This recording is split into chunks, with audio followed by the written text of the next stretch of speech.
Thanks for the 5. Yo, SNEAKO, have you noticed how TikTok viewers switched up on you recently because of the Adam incident? They really think you're the one that outed Tate's private info, LMAO. Let's play that real quick. And then I want to play Elon Musk. Let's just address this. We had some drama. They didn't switch up. It was just a couple people on TikTok.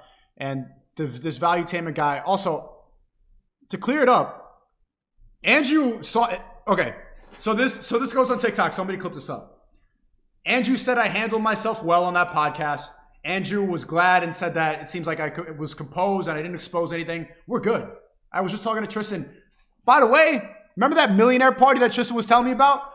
You remember when Tristan said he's going to personally throw me a party when I hit $1 million liquid cash? Chat, it's confirmed. We'll go to Dubai. And I don't know how I want to do this, but I want to bring a Creativity Kit member with me to Dubai to celebrate. I am not yet tomorrow. Tomorrow, I think, officially a millionaire. Officially, and I got the receipts to show Tristan and everything. He's gonna throw me a party.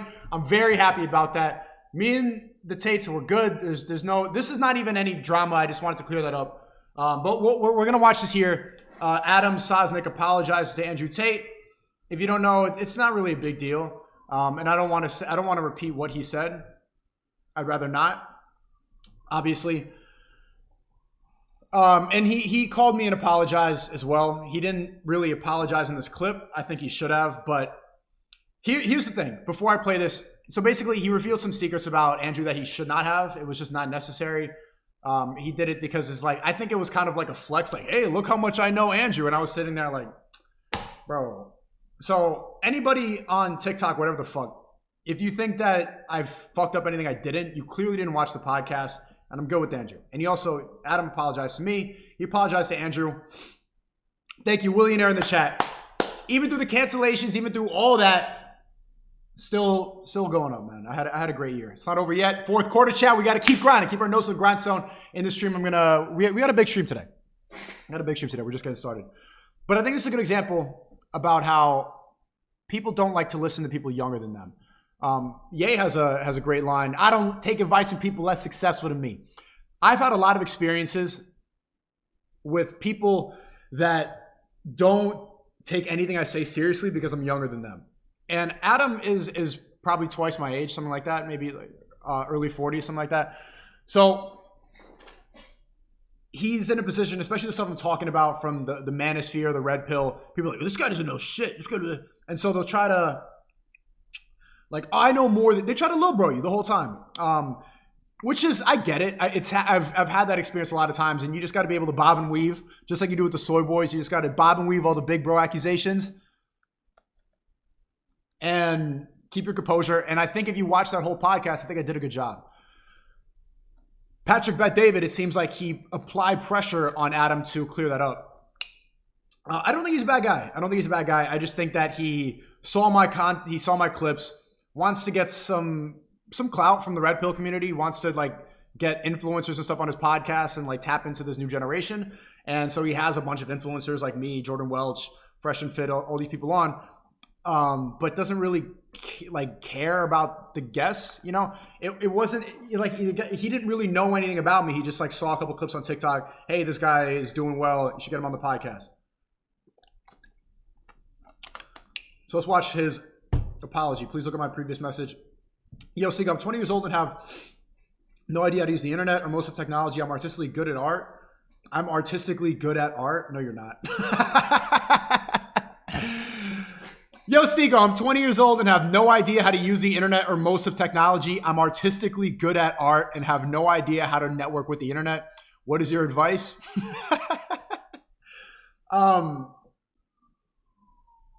Be financially good with finances too. Be good at everything.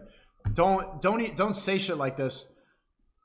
And I would say if you want to get better at networking, the Creativity Kit is my private network. We do 3 calls a week. I think the calls have been doing really well. It's a great place to network with people in this stream who really want to get to it. But if you have no idea how to use the internet, but you're on Rumble, bro, yes you do. Yes you do. Okay, so let's go watch this. Let's watch this. Adam Sosnick apologize to Andrew Tate. We're talking about Tate earlier. Oh, yes, right? yeah. So we did a whole podcast. We've had a great experience with him. Yeah. And this was on the Andrew Schultz interview. This was a great episode. I don't often listen to the whole podcast like that. This is a great episode, and I think it's a good one. I recommend it. I have a past with Andrew Schultz, kind of. I think I think he's one of the funniest guys working today. It was huge, that podcast. It was the first podcast that I think he did right after he was banned. Yep. We had a great time. It was awesome. Brave move, by the way. Brave move. And it worked out well. Yep. And I know he speaks very highly of Pat. We speak very highly of him. I've said nothing but good things about Andrew Tate. You know, where am I going with this? We all look at podcasts we do. We're jokes, we're comedians, what have you. And we all, you know, if you ever played sports or do comedy, you get a mulligan every once in a while. If you could get a mulligan, you look back and you're like, could have done that one better. Oh, yeah. Could have done that one better. You've been there before? I'm sure. So I did a podcast with this guy called SNEAKO. Yes. 2 weeks ago, let's say. And let's just say it could have gone better. I should have been nicer. Genuinely. It just should have been. Should have been nicer. Hey, where's my apology?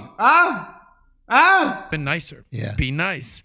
And in the context of this podcast, I'm playing. He called and apologized. I was Not publicly, but reaching and trying to find common ground with this guy, and I said some things about Tate in the hopes that we were kind of bond over something. And in that process, I kind of said more than I should have. I'm not going to get into the details now, but I said more than I should have. And when someone trusts you with something, a secret, we take that very seriously around here. I take that very seriously. And I said something that I shouldn't have. And I know that he wasn't probably happy about that. So one of the things I learned from Tate, for sure, sitting down with him, was taking accountability and personal responsibility. One of the hardest things to do is look in a mirror and be like, dude, you fucked up, dude. Like, everyone's like, no, you don't understand. It's like, no, I messed up real big time.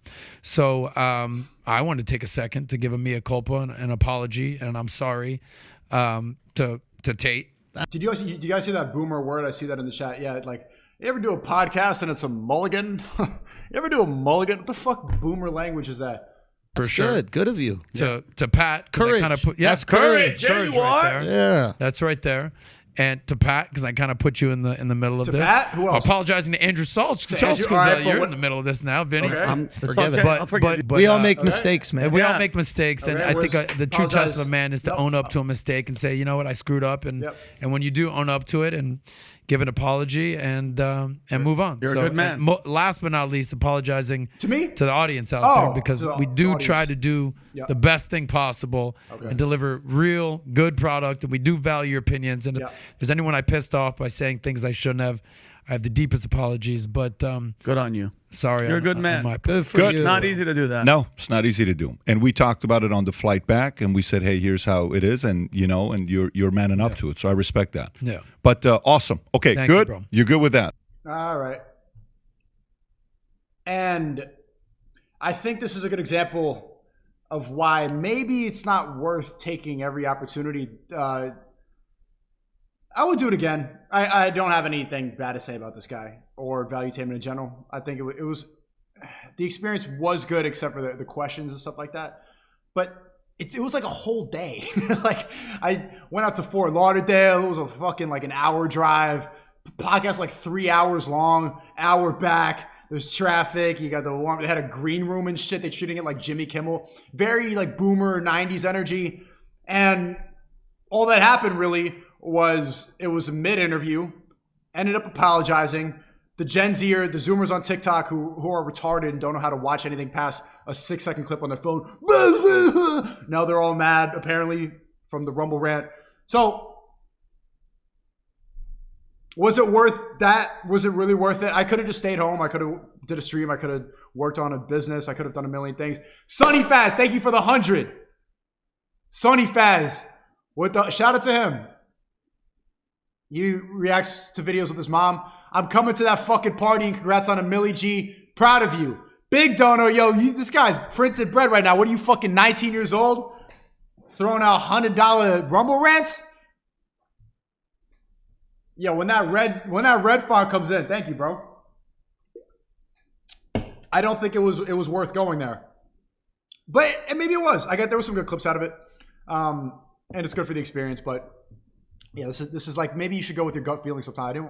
I was like, bro, I don't really feel like going. And then people would tell me, no, it's good to get exposure. I went there and you see what happened. So thanks again, Sonny. Check him out on YouTube. He's killing him, man. And actually, Sonny Faz, you could vouch for that. I've been talking about the Creativity Kit a lot already. He's been popping in the Creativity Kit Discord and dropping some game. And I haven't even been asking him to do it. I think I asked him once, but he's been just like popping in the calls. We have him three times a week, Monday, Wednesday, Friday at 4 p.m. Sonny Faz is coming in too. And yeah, look, he's 19 years old making money like that. So maybe you'll see him in the next Creativity Kit call. Anyway, moving on.